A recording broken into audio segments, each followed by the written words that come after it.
శ్రీ గురుభ్యో నమః. శ్రీమద్భాగవతమునకు మాస్టారు ప్రసాదించిన వివరణను చెప్పుకుంటూ ఉన్నామండి. మాస్టారి అనుగ్రహము వలన చక్కగా మనము 3 వాల్యూమ్స్ పూర్తి చేసుకున్నామండి. 4వ వాల్యూంలోనికి ప్రవేశిస్తూ ఉన్నాం. అట్లాగే భాగవతంలోని 2 స్కందములు పూర్తి చేసుకున్నాము. 3వ స్కందములోనికి ప్రవేశిస్తూ ఉన్నాం. తృతీయ స్కందంలోనికి ప్రవేశిస్తూ ఉన్నాం. కనుక 4వ వాల్యూమ్కి ముందుగా ముందు మాటను ఇచ్చారండి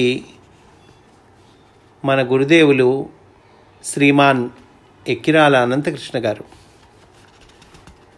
కనుక ముందుగా ఆ ముందు మాటను చెప్పుకుందాం మనం. దీనికి గురుదేవులు అనంతకృష్ణ గారు సమర్పణము అని పేరు పెట్టారండి.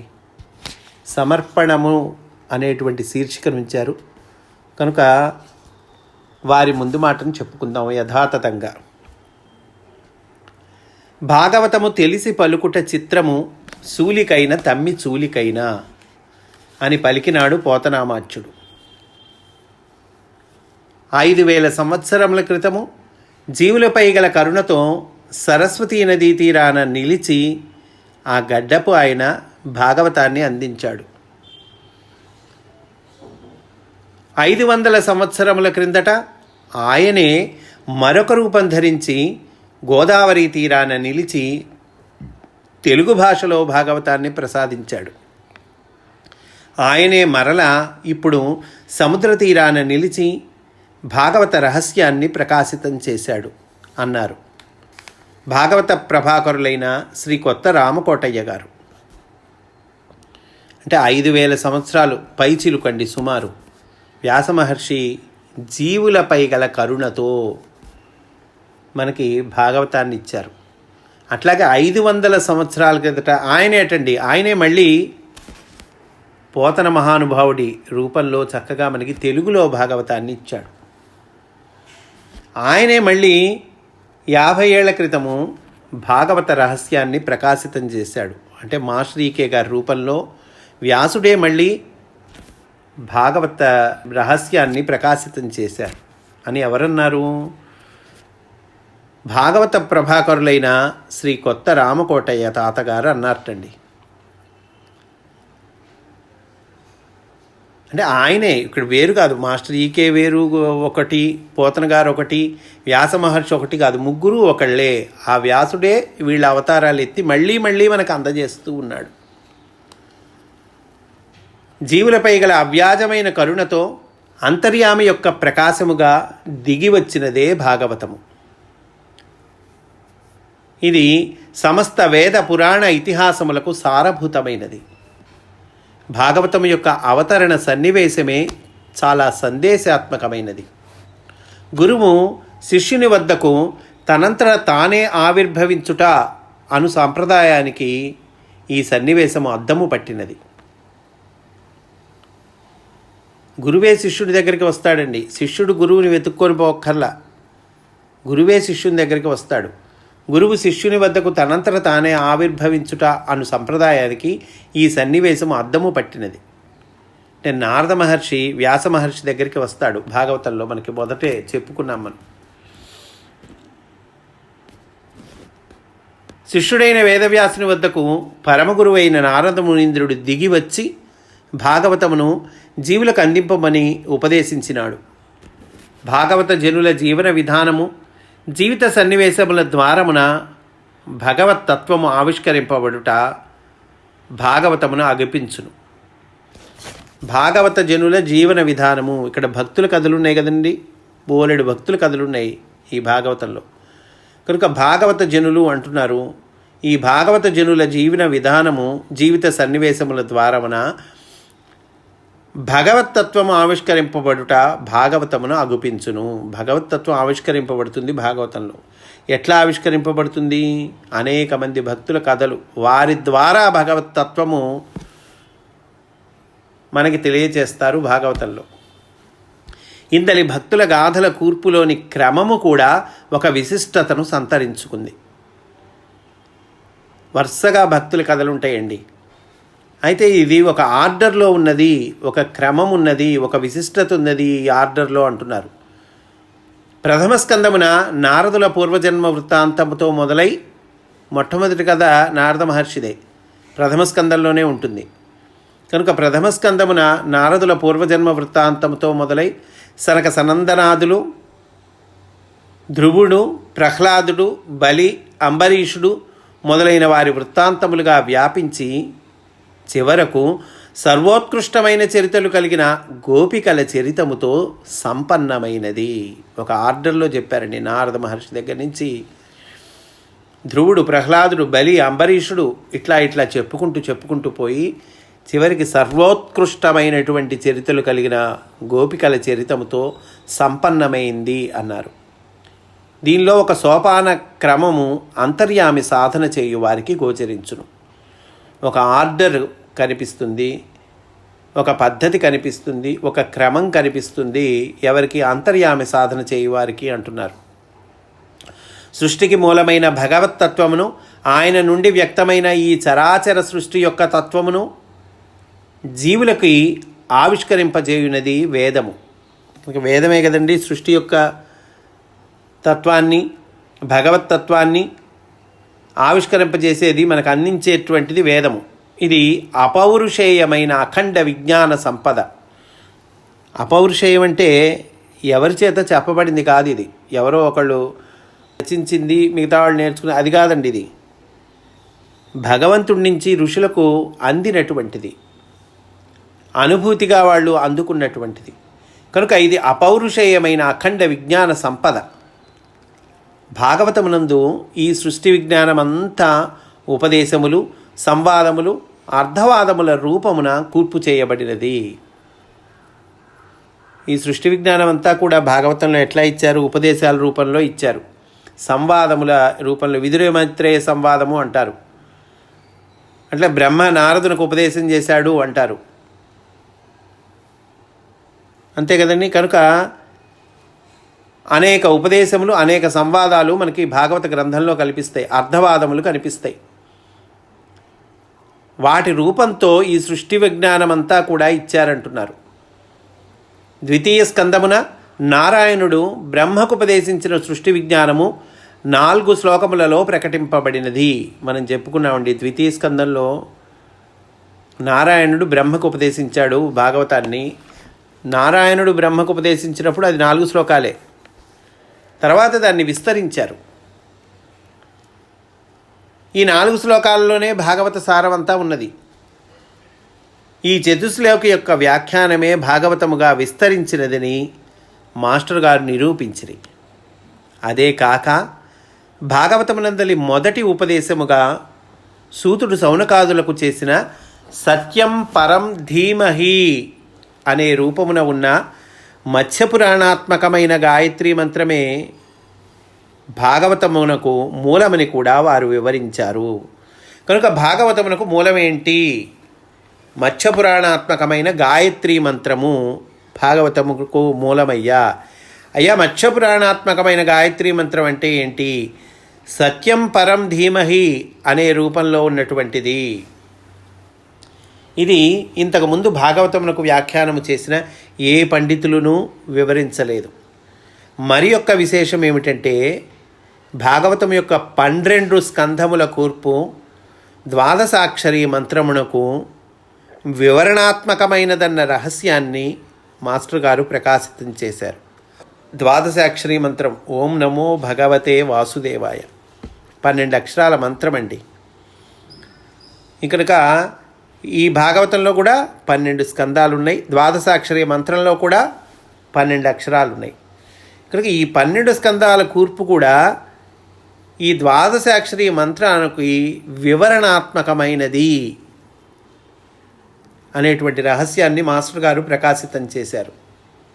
ఇంకను మొదటి స్కందమున శ్రీకృష్ణ నిర్యాణమును, దశమ స్కందమున శ్రీకృష్ణుని జననమును వర్ణింపబడుట అను అంశమును జీవుడు మొదటి మాసమున గర్భస్థుడై 9 మాసములు నిండిన తరువాత 10వ మాసమున జన్మించుటతో సమన్వయపరిచి అపరిమితమైన అంతర్యామి ప్రజ్ఞ పరిమితమైన జీవప్రజ్ఞగా దిగివచ్చుటకు సంకేతమని కూడా నిరూపించారు. అంతే కదండి. 9 నెలలు నిండిన తర్వాత 10వ నెలలో జీవుడు ఉదయిస్తాడు.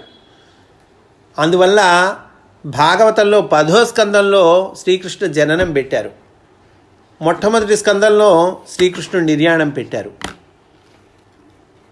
ఇంతటి లోకోత్తరమైన సమన్వయాత్మకమైన దర్శన పటిమను వారు తన తండ్రి గారైన శ్రీమాన్ అనంతాచార్యులను వారి నుండి పొంది ఉన్నారు. ఎక్కడి నుంచి వచ్చారు? ఇంతటి లోకోత్తరమైన సమన్వయాత్మకమైన దర్శన పటిమ మాస్టర్ గారికి ఎట్లా వచ్చిందంటే కనుక శ్రీమాన్ అనంతాచార్యుల వారు వారి తండ్రి గారు ఆయన నుండి పొందారు అని మనకి తెలియచేస్తూ ఉన్నారండి. ప్రస్తుత సంపుటము అంటే ఈ 4వ సంపుటం అండి, 4th వాల్యూమ్. ప్రస్తుత సంపుటము భాగవత రహస్య ప్రకాశ సంపుట శ్రేణిలో 4వది. భాగవతమందలి ప్రధాన ఘట్టములలో ఒకటి యగు విదుర మైత్రేయ సంవాదము ఇందు ఆరంభమగుచున్నది. ప్రధాన ఘట్టం అండి విదుర మైత్రేయ సంవాదం. అది ఈ వాల్యూంలో ప్రారంభమవుతూ ఉన్నది. శ్రీకృష్ణుడు తన నిర్యాణమునకు ముందు ఉద్ధవ మైత్రేయులను చిరంజీవులుగా అనుగ్రహించి వారి హృదయమున తానుండి లోకమును కనుచుందునని పలికెను. ఇది ఒక ముఖ్యమైనటువంటి విషయం అండి. శ్రీకృష్ణుడు నిర్యాణానికి ముందు ఉద్ధవ మైత్రేయులను చిరంజీవులుగా అనుగ్రహించాడు. అంత మాత్రమే కాక వారి హృదయమున తానుండి వాళ్ళ హృదయంలో శ్రీకృష్ణుడు ఉంటాడట, ఉండి లోకములను కనుచుందునని పలికెను. వారిని తన వాహికలుగా స్వీకరించి వారిని బ్రహ్మజ్ఞాన విస్తరణకు ప్రతినిధులుగా నియమించను. వారిని వాహికలుగా స్వీకరించారు. మీడియంస్ అంటాం కదండి మనం. వారిని వాహికలుగా స్వీకరించి దేనికి స్వీకరించారు? బ్రహ్మజ్ఞాన విస్తరణకు ప్రతినిధులుగా నియమించను. బ్రహ్మజ్ఞాన విస్తరణ చేయుటకు దానికి వీళ్ళు ప్రతినిధులు అన్నమాట. ఎవరండి? ఉద్ధవ మైత్రేయులు. వారికి దివ్య జ్ఞానమును ఉపదేశించను. దివ్య జ్ఞానాన్ని ఉపదేశించారు వారికి. ఇదియే నవీన కాలమున థియోసఫీ అను పేర ప్రాచుర్యమునందినది. థియోసాఫికల్ సొసైటీ అంటాం కదండి మనం. మా తల్లి మేడం బ్లావెట్స్కీ గారు, ఆవిడ గురించి చెప్పుకుంటాం కదండి. దివ్య జ్ఞానము, థియోసఫీ.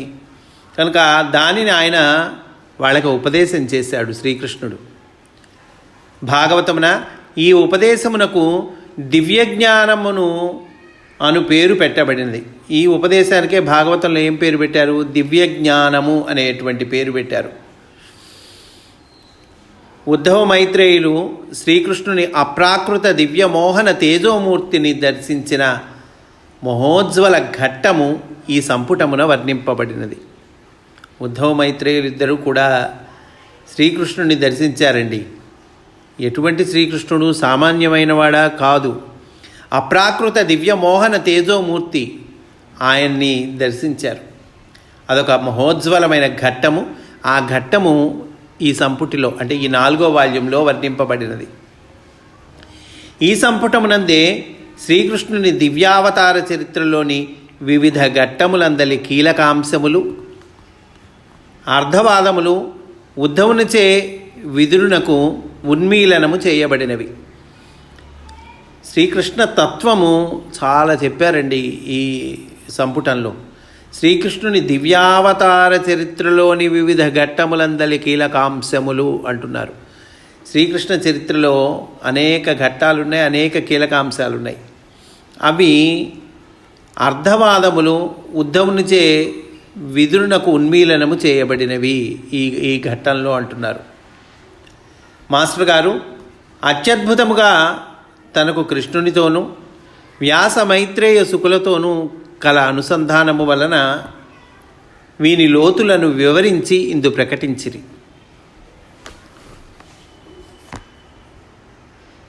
కృష్ణుని అవతరణము నుండి నిర్యాణము వరకు సొంత సంకల్పము లేకయే కంసవధాది అన్ని ఘట్టములలోనూ అవతలి వారి పిలుపును బట్టి ప్రవర్తించుట జరిగిన సంగతి వివరింపబడెను. కృష్ణుడి జీవితంలో ఘట్టాలు చూడండి, ఆయన సంకల్పించినవి కాదు, అవతల వారి నుండి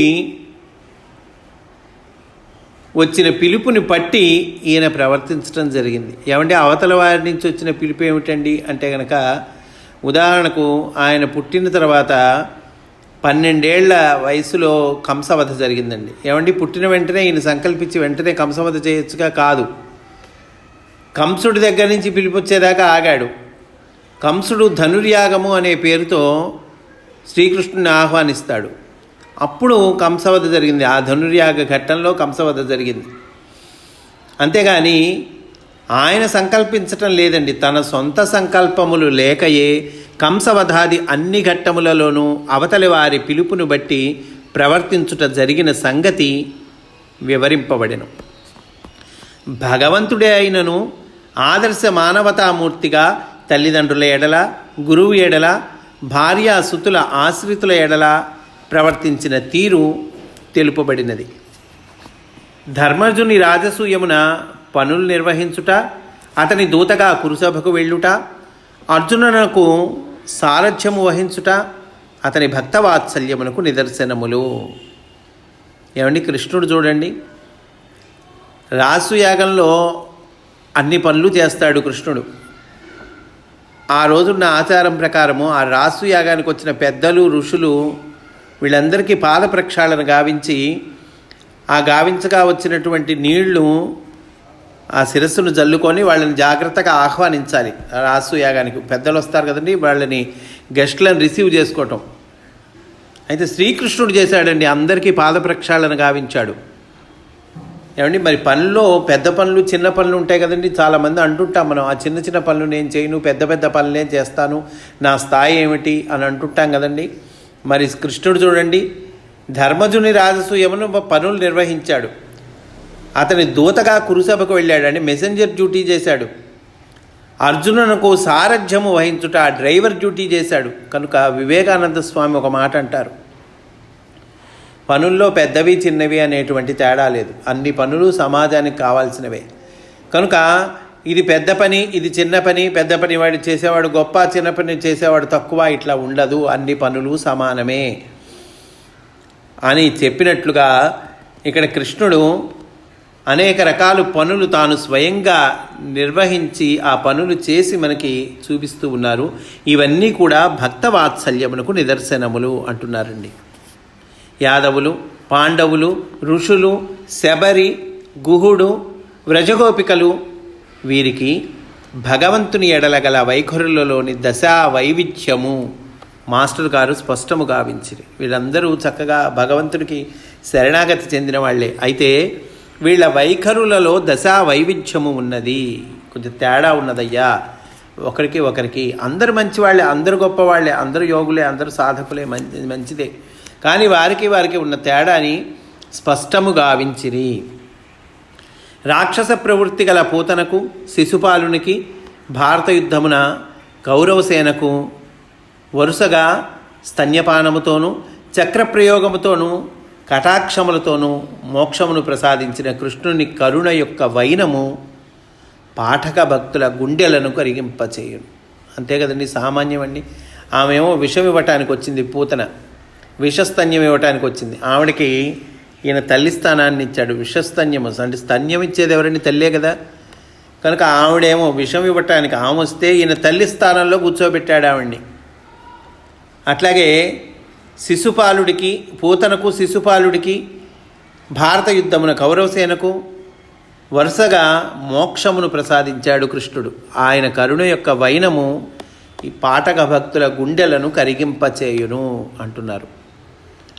వ్రజగోపికలు కృష్ణుని యందు పొందినది భౌతిక ఆకర్షణ కాక ఆయన సన్నిధిలోని దివ్యానుభూతియే. వ్రజగోపికలు కృష్ణుని యందు పొందింది భౌతిక ఆకర్షణ, శారీరక ఆకర్షణం కాదండి, ఆయన సన్నిధిలోని దివ్యానుభూతి. అది వారికి వేణుగానము. రాసలీలాదుల యందు ప్రసాదింపబడినది నరకాసురుని చెరసాల నుండి విముక్తులైన 16,000 100 మంది కన్యలు పొందినది.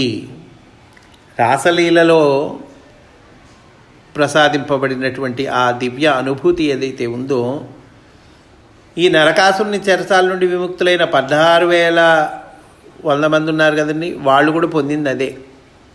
కృష్ణుని సౌందర్యమూర్తి అందలి ఆకర్షణ. కానీ కృష్ణుడు వారికి కలిగించినది భక్తిభావము. కృష్ణుడు కలిగించింది ఏంటండి? భక్తిభావం.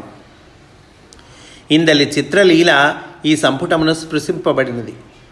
పరమాత్ముడు జీవుడుగా శరీరములోనికి దిగి వచ్చినప్పుడు జీవుడు ప్రకృతి చే చిక్కినను వాని ఎన్న అంతర్యామిగా పరమాత్మ అంటుబడక నిలుచుట.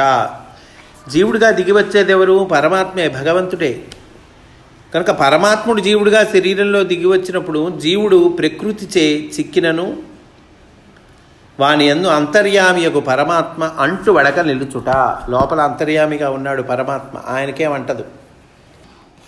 జీవుడు ప్రకృతి చే చిక్కినను వాని యందు అంతర్యామియగు పరమాత్మ అంటుబడక నిలుచుట అనునది శ్రీకృష్ణుడు సంసారిగా పైకి జీవించినను లోకమున వ్యవహరించినను తాను మోహమునొందక అతీతుడుగా నిలుచుట ద్వారా అర్థవాదము చేయబడినది. శ్రీకృష్ణుడు సంసారిగా పైకి కనిపిస్తూ ఉన్నాడండి. లోకంలో వ్యవహరించిన తీరు కూడా అట్లానే ఉంది. కానీ తాను మోహమునొందక అతీతుడుగా నిలుచుట, ఇది చూపించారు మనకి భాగవతంలో. అర్థవాదముగా చూపించారు. వైరభక్తికిని సూటి భక్తికిని కల సాధనా వ్యత్యాసమును, సిద్ధిలో ఏకత్వమును మాస్టర్ గారు విశదీకరించిరి. వైరభక్తి అంటే నిందించటువంటి, భగవంతుడిని భగవంతుడు లేడు అంటూ ఉంటాడు, భగవంతుడు నిందిస్తూ ఉంటాడు. కానీ నిరంతరం భగవంతుడి మాటలే మాట్లాడుతూ ఉంటాడు, భగవంతుడి గురించే మాట్లాడుతూ ఉంటాడు. ఇది వైరభక్తి.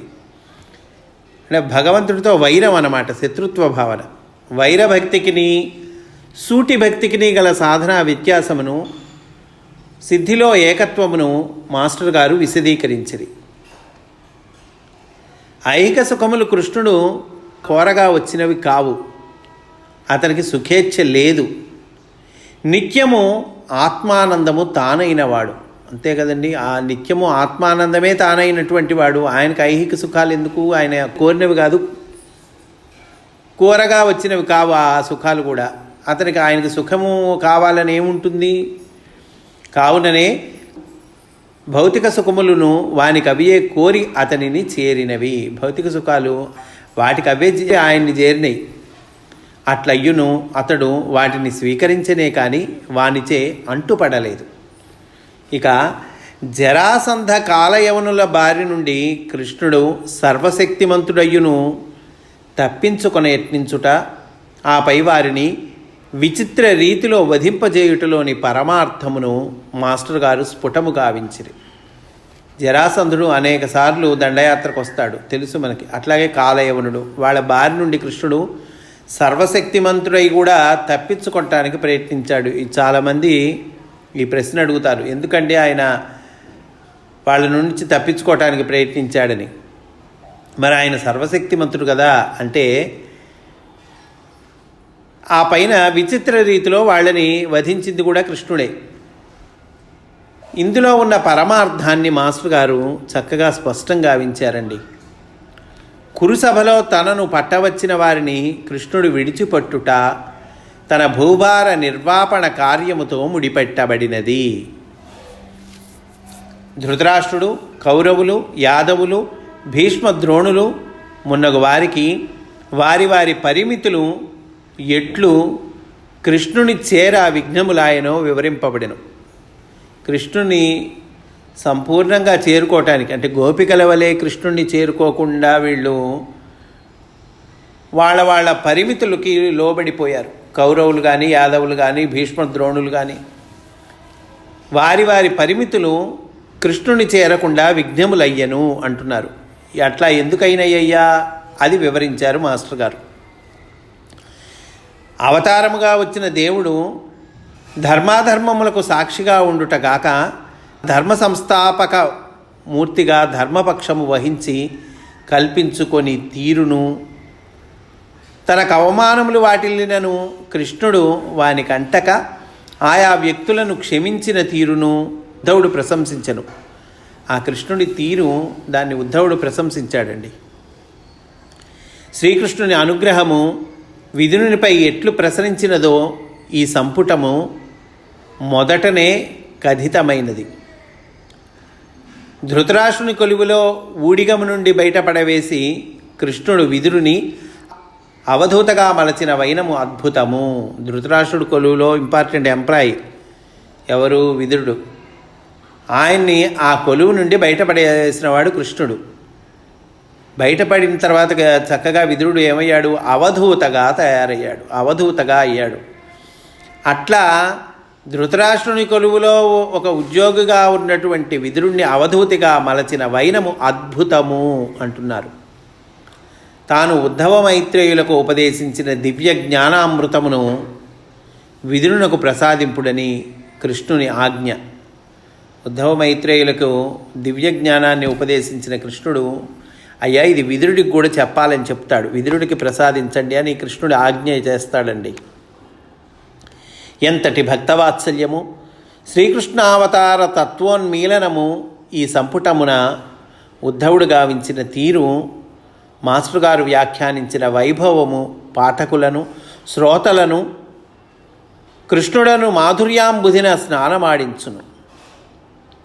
కృష్ణావతార ప్రణాళికా విభవమున దేవకీ వసుదేవులు, యశోద, వ్రజగోపికలు, ఉద్ధవుడు, పాండవులు, వ్యాస సుఖ మైత్రేయ విదురులను, చివరిలో పరీక్షిత్తును ప్రధాన పాత్రధారులుగా ఈ సంపుటమున సాక్షాత్కరించెదరు.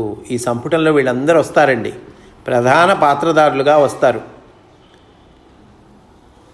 కృష్ణుడను మాధుర్యాంబోధిన స్నానమాడించును అంటున్నారు కదా. కృష్ణావతారిక ప్రణాళికా విభవమున వీళ్ళందరూ వస్తారు.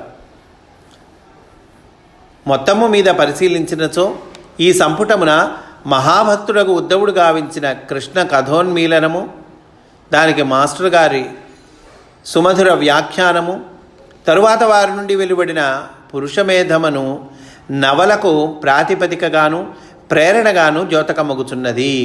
తర్వాత మాస్టర్ నుంచి పురుషమేధం అనేటువంటి నవల వచ్చింది, మనకు తెలుసు అందరికీ.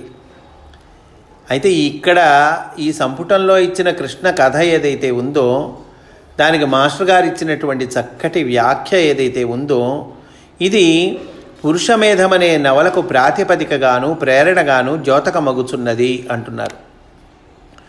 ఉద్ధవ మైత్రేయ సుకులు మాస్టర్ గారిని ఆవేశించిరా, లేక మాస్టర్ గారే వారి యందు ప్రవేశించిరా అనిపించును.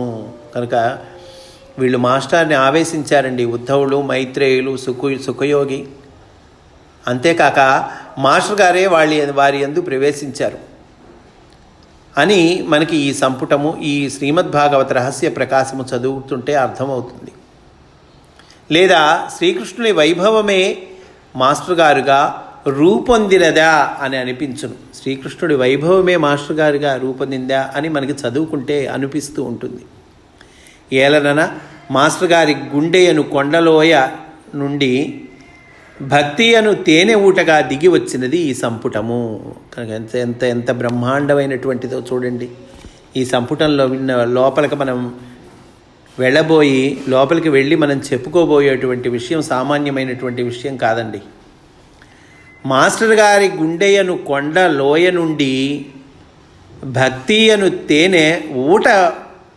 తేనె ఊటగా దిగి వచ్చినది ఈ సంపుటము. ఈ సంపుటమును 2 అధ్యాయములుగా విభజించవచ్చు. ఇందులో చెప్పిన విషయాన్ని అంటే ఈ 4వ వాల్యూంలో ఉన్నటువంటి విషయాన్ని 2గా విభజించుకోవచ్చు అంటున్నారు. మొదటి అధ్యాయము ఉద్ధవుడు విదురునకు ఉగ్గడించిన శ్రీకృష్ణ అవతార వైభవము. 2వ అధ్యాయము విష్ణు సన్నిభుడును పరాశర శిష్యుడును వ్యాస సఖుడును అగు మైత్రేయుడు విదురునకు చేసిన దివ్య జ్ఞానోపదేశ ప్రారంభము. 2గా విభజించవచ్చు అని చెప్పారు కదండి. అందులో మొదటి భాగం ఏంటి? ఉద్ధవుడు విదురునకు ఉగ్గడించిన శ్రీకృష్ణావతార వైభవము. ఉద్ధవుడు విదురునకు చక్కగా శ్రీకృష్ణావతార వైభవాన్ని చెప్పాడండి. ఇది మొదటి భాగము అని అనుకుంటే కనుక, రెండవ భాగము మైత్రేయుడు విదురునకు చేసిన దివ్య జ్ఞానోపదేశ ప్రారంభము అంటున్నారు. కృష్ణుడు మైత్రేయుని తన వాహికగా స్వీకరించుటకు ముందు మంచి చెడ్డల విచక్షణ స్వయముగా చేయుట మాని, మంచివారు చెడ్డవారు అను అభిప్రాయములు మాని అంతర్యామినే దర్శింపగలవా అని హెచ్చరించుట జరిగినది. కృష్ణుడు మైత్రేయునికి ఉపదేశం చేశాడండి. ఆ చేయటానికి ముందట ఒక హెచ్చరిక చేశారట. అయ్యా, మంచివాళ్ళు చెడ్డవాళ్ళు ఉంటారు. చెడ్డవాళ్ళు భగవత్ స్వరూపులు కాదండి, మంచివాళ్లే భగవత్ స్వరూపులు అంటే అది తప్పన్నారు. కనుక అందరూ భగవత్ స్వరూపులే, కాకపోవటం ఏమీ లేదు. అయితే నువ్వు స్వయంగా నిర్ణయం చేయటం మానే, విచక్షణ చేయుట మాను. మంచివారు చెడ్డవారు అందరూ ఆయన నుండి వచ్చిన వాళ్ళే, ఆయనే భగవంతుడే. అయితే ఈ అభిప్రాయాలు మానే, ఫలానా వాళ్ళు చెడ్డవాళ్ళు, ఫలానా వాళ్ళు మంచివాళ్ళు, ఈ అభిప్రాయాలు మాని అందరిలో అంతర్యామిని దర్శింపగలవా, అందరిలో భగవంతుడిని చూడగలవా అని హెచ్చరించారటండి శ్రీకృష్ణుడు మైత్రేయుణ్ణి తన వాహికగా స్వీకరించే ముందు.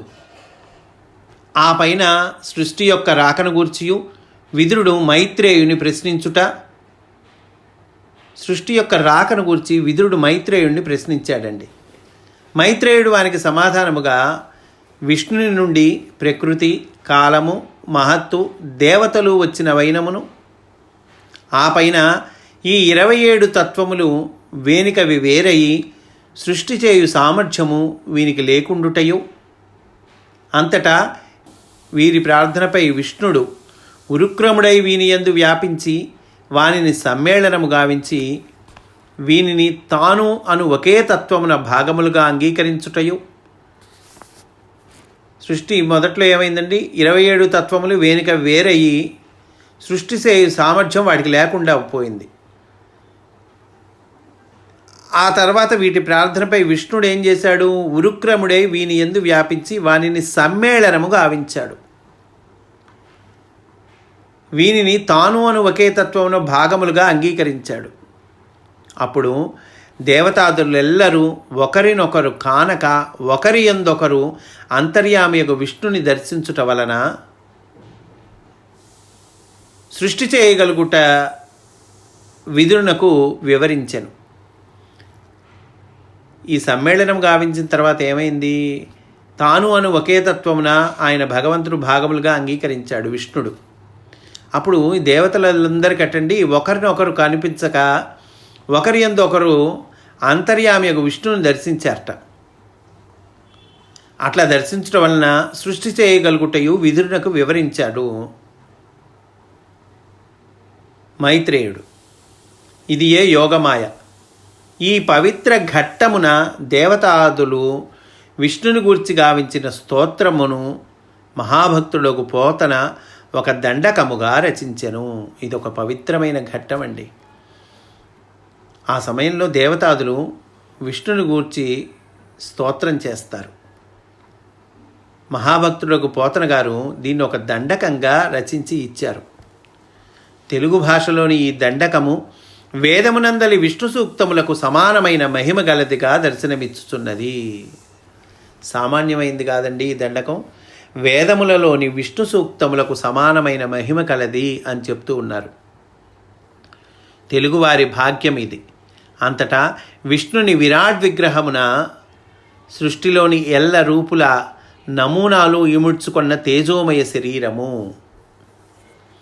లోకములు, దేవతలు, విష్ణుని విరాట్ విగ్రహం అంటే ఏంటి? సృష్టిలోని ఎల్ల రూపులు నమూనాలు ఇముడ్చుకున్న తేజోమయ శరీరం అండి.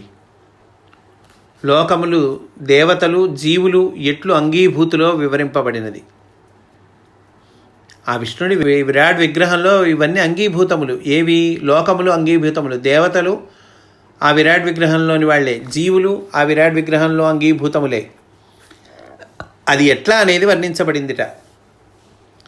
ఈ వర్ణన అపర పురుష సూక్తము, ఆపై విదురుడు వర్ణాశ్రమ ధర్మములు, యోగాంగములను గూర్చి అడిగిన ప్రశ్నలతో ఈ సంపుటము పూర్తి అగుచున్నది. కనుక విరాట్ పురుషుని విగ్రహములో ఈ లోకములు కానీ, దేవతలు కానీ, జీవులు కానీ అందరూ అంగీభూతములు అని అంటూ ఉన్నారు అని చెప్తూ వర్ణించిన తీరటండి అపర పురుష సూక్తము అంటున్నారు. ఆ తర్వాత విదురుడు వర్ణాశ్రమ ధర్మాలు చెప్తాడు. యోగాంగముల గూర్చి అడిగిన ప్రశ్నలతో ఈ సంపుటం పూర్తి అవుతుంది అంటున్నారు. మహాగహనమగు బ్రహ్మాండ సృష్టి విజ్ఞానమును మాస్టర్ గారు అలవోకగా పాఠకులకు కరతలామలకము గావించిరి. చివరిగా ఒక్క మాట ప్రవచించిరి. జ్ఞాన సముపార్జనకై ప్రత్యేక ప్రయత్నము గావించుట అజ్ఞానము. జ్ఞాన సముపార్జన చేయాలి, జ్ఞాన సముపార్జన కావాలి, అందరు చెప్పేటువంటి విషయమే. అయితేటండి దీనికి ప్రత్యేక ప్రయత్నము గావించుట అజ్ఞానము అంటున్నారు. నా జ్ఞానం కావాలి, నా జ్ఞానం కావాలి, నేను ప్రత్యేకంగా ప్రయత్నం చేస్తా, ఇది అజ్ఞానంట. భక్తితో సర్వాంతర్యామికి తన్ను తాను సమర్పించుకున్న పామరునకైనను మోక్షము లభించును. ఏమి తెలియనివాడు పామరుడు. అయితే భక్తితో తన్ను తాను సర్వాంతర్యామికి సమర్పించుకున్నటువంటి వాడికి, పామరుడైనా సరే, మోక్షము లభిస్తుంది. తెలిసినవాడు తెలియనివాడు అను భేదములు గమనించుట తెలియనితనము. అయ్యా వీడికి బాగా తెలుసు, వీడికి బాగా తెలీదు, వీడికి జ్ఞానం ఉంది, వీడికి జ్ఞానం లేదు, ఇట్లా మనం భేదాలను చూడటం అనేటువంటిది అదే తెలియంతనమాట.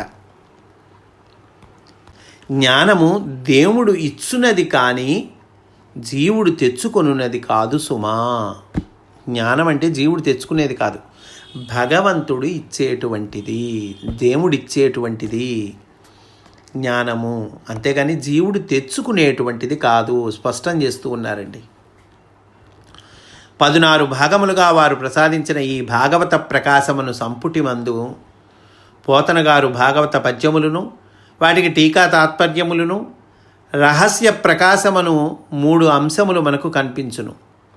ఇందు ప్రతి అంశము విశిష్టమైనదని పాఠకులకు అనుభూతమగును. మాస్టర్ గారిచే ప్రసాదింపబడిన ఏ ఒక్క అంశమును మార్పు చేయక, విడిచిపెట్టక యథాతథముగా పాఠకులకు అందజేయుటయే ఈ పునర్ముద్రణము చేయుటలోని మా ఆంతర్యము అని సవినయంగా మనవి చేయుచున్నాము. అంతర్యామి పురుషుడైన మాస్టర్ గారు పాఠకులకు ఈ గ్రంథము రూపమున తన సాన్నిధ్యమును ప్రసాదించి అనుగ్రహింతురు కాక.